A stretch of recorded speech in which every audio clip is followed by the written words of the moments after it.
తమిళనాడు ప్రభుత్వం కీలక నిర్ణయం తీసుకుంది. ఓఎస్డీగా జ్యోతిషుడు రాధన్ పండిట్ వెట్రువేల్ నియామకాన్ని వెనక్కి తీసుకుంది. అసెంబ్లీలో మిత్రపక్షాల సూచనల నేపథ్యంలో సీఎం విజయ్ ఈ నిర్ణయం తీసుకున్నారు.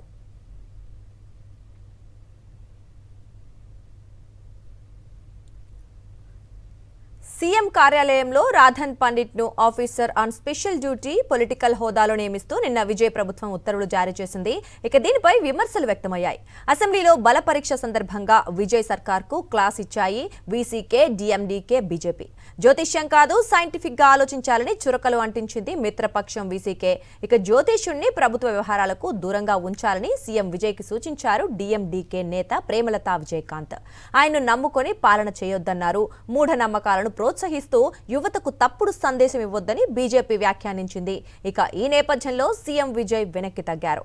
రాధన్ పండిట్ ఓఎస్డీ నియామకాన్ని రద్దు చేశారు. తమిళనాడులో సోఫా రాజకీయం చర్చనీయాంశంగా మారింది. అసెంబ్లీలో ప్రతిపక్ష నేత ఉదయనిధి స్టాలిన్ ఆసక్తికర వ్యాఖ్యలు చేశారు. సోఫాలు, బొకేలను ప్రస్తావిస్తూ పుష్ప సినిమాను గుర్తు చేశారు. సీఎం విజయ్ సోఫా రాజకీయం చేస్తున్నారంటూ సెటైర్లు వేశారు ఉదయనిధి. ఇక ముందు పార్టీ ఆఫీసులకు సోఫాలు వెళ్తున్నాయని, ఆ తర్వాత బొకేలు తీసుకొని ముఖ్యమంత్రి వెళ్తున్నారంటూ కామెంట్ చేశారు. టీవీకే ఎమ్మెల్యేలు కొనుగోలు చేసిందని ఆరోపించారు. பிளவுபட்ட ஒரு குரூப் உங்களுக்கு ஆதரவு தெரிவிச்சிருக்கிறாங்க. அடுத்து நடந்த இன்சிடென்ட் தான் மிகப்பெரிய ஒரு ட்விஸ்ட். பிளவுபட்ட குரூப்ல இருக்கக்கூடிய ஒரு தலைவரோட வீட்டுக்கு ஒரு புது சோஃபா போகுது. சோஃபா பின்னாடியே புது முதலமைச்சரும் அந்த வீட்டுக்கு போறாரு. புதுமையான ஆட்சின்னு சொன்னீங்க. இன்னைக்கு புஷ்பா பட பாணியில ஆட்சி நடந்துகிட்டு இருக்கு. தமிழ்நாட்டு வரலாற்றிலேயே முதன்முறையாக, இந்திய வரலாற்றிலேயே முதன்முறையாக ஒன்று நடந்திருக்கு. என்னன்னா, கட்சி தாவறதுக்கு முன்னாடியே அந்த குரூப் தலைவர் வீட்டுக்கு போய் இவ்வளவு ஓப்பனா அவங்களுக்கு இன்விடேஷன் கொடுத்தத இதுவரைக்கும் இந்தியாவில் யாருமே பார்த்தது கிடையாது. இத பார்த்துட்டு மக்கள் இன்னைக்கு என்ன தெரியுமா கேட்கிறாங்க?